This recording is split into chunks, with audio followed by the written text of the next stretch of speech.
ഈ ഉമ്മാനോട് എപ്പോഴാ കടപ്പാട് വീടുക ചെറുപ്പക്കാര്?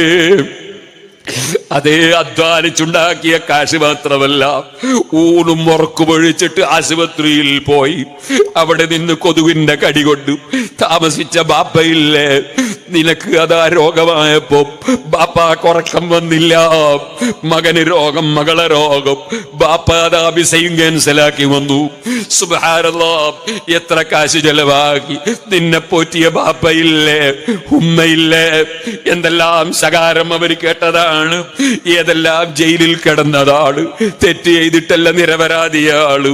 മക്കളെ പോറ്റാനല്ലേ ഇങ്ങനെയൊക്കെ പോറ്റിയ ബാപ്പ ഉമ്മക്ക് പ്രായമെത്തുമ്പോ നിനക്ക് വല്ലാത്ത മടുപ്പ് വരുന്നുവല്ലേ? അല്ലാഹു പറയുന്നു,